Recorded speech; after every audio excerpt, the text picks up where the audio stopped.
What's up guys, it's your boy Milano Miguel, back at it again with another video. Today's episode 25 of season 2 of the AC Milan vlog series, so here we go. Here we go.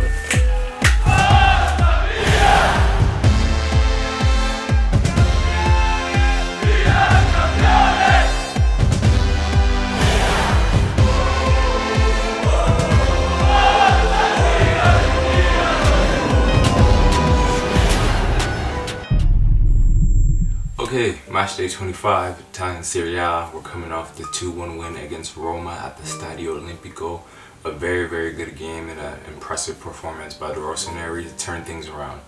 Starting lineup as followed for the game. There was a lot of rotations. We had Donnarumma in goal, Kalulu partnered with Kier and Romagnoli, De Hernandez, Sandro Tonali, Frank Kessié, and then we had Samu Castillejo, Brahim Diaz, Ante Rebic, and Rafael Leao. Ibrahimovic injured in adductor strain, I would believe. He might miss 2 to 3 games. So can't really rely on him. This was an opportunity for Leao to establish himself. Let's talk about the game. You've probably watched the game. It was a pretty poor game. We didn't really create much in the first half. I think Castillejo had that one opportunity. We had some okay opportunities, Leao with the bicycle kick, and just some unconvincing opportunities, let me put it that way. It wasn't really much. 0-0 at halftime. And it's kind of strange because we knew that this one was not going to be an easy match. Udinese has never been an easy game for us in Serie A.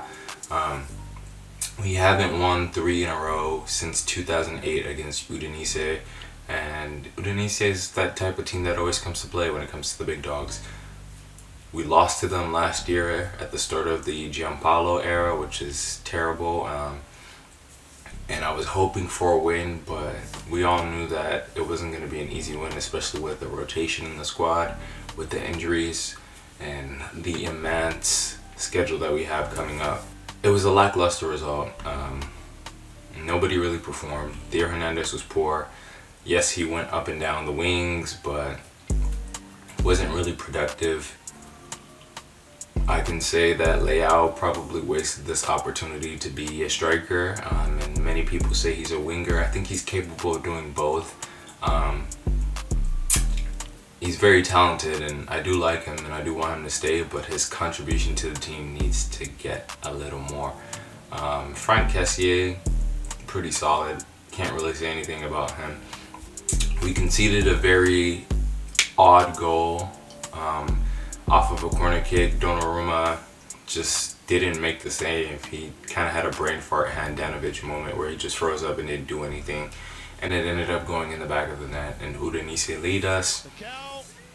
Trailing 1-0, it really looks like we're going to see a defeat. We had a couple opportunities. Saelemaekers creating an opportunity off the bench, and Leao gets in the way of his shot, which probably could have ended up in the back of the net. Who knows? That was frustrating. Other than that, I would say we got really lucky. Very, very, very stupid handball, blatant handball. He literally puts his hand up like he's raising his hand, or if he's playing volleyball or something. Not gonna lie, I've had one of those moments. I had one of those moments when I used to play soccer. I don't know what happened. I just ended up punching the ball in the net on a corner kick instead of heading the ball into the net. But it happened, and it was in the 92nd, 93rd minute of stoppage time. Penalty was given. Frank Kessié steps up and saves Milan from a big 3 points that had dropped. We get a point out of this. We didn't deserve a point, but we're very, very lucky to have gotten the point, and we will take it. Inter currently sits 6 points ahead of the table with us. 6 points isn't terrible because they can also slip up, but we need to start getting the results. As I mentioned earlier, Brahim Diaz didn't really have that much of a good game. Castillejo, yeah, he can run, but he's not quality for us to get into Champions League, or when we get into Champions League, we can't be using Castillejo in those type of games. It's going to be very wasteful. Kalulu was solid. Kier was solid. Romagnoli with the goal line clearance, I will give him that after, getting out of the starting lineup because of Tomori, but he had that really nice goal line clearance in the second half. saving Donnarumma. We didn't really see much out of Ante Rebic today. We have a big game coming up. We're previewing Hellas Verona. I think Hellas Verona just won 3-0. They have Kevin Lasagna, who is known to be a nuisance for Milan. Going into this game, we have to really be ready to fight because this is a game that is going to be difficult. We should have beat Hellas Verona in the first fixture, but we ended up with a draw. We hit the post so many times in that game. It was ridiculous. Arguably, you can say Hellas Verona has one of the best defensive sides in Serie A. And whatever Ivan Juricic is doing at Hellas Verona is completely working. And I think that they could possibly make it into a Europa League spot in Serie A this season. They have very, very good players, I'm not going to lie.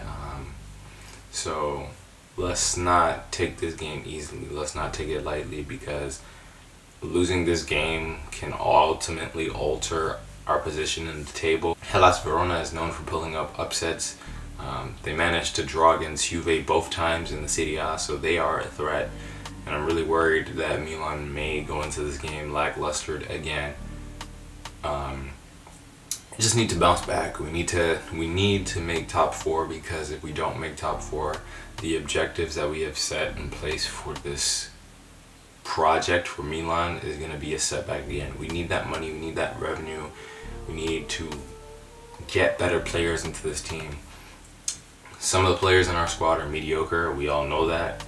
They have flashes of brilliance, and when the team is winning, it all looks great. But reality check has just hit us. We need more. We need a right winger. We probably need another center back. I don't know. We'll figure it out. But ultimately, we need to get a win against Hellas Verona at all costs because Inter's starting to trail away in the table, and those who are trailing behind us are slowly starting to creep their way up the table. Teams like Lazio, teams like Napoli, they're starting to creep up the table. Roma just seems to have some undescribable luck for them to be in the position that they are because they pretty much are a mediocre team in my opinion. Europa League, round of 16. Honestly, if we bottle that, I would be okay with it. We made it to the round of 16. I was saying that we'd go probably to the round of 8, but since we drew Manchester United, it might be a bit tough. If we get out of that competition, we can focus entirely on Serie A and staying in the top 4. Who knows, maybe this Scudetto race continues for us, but we need to find our form that we had in the first season. We managed to get the job done against all the small teams. We showed up against the big teams. We usually show up against the big teams. We need to continue showing up against the small teams, or that's when our objectives for the season start to slip away. So yeah, I will see you guys on Sunday. That's all I have for you guys. Forza Milan, and peace.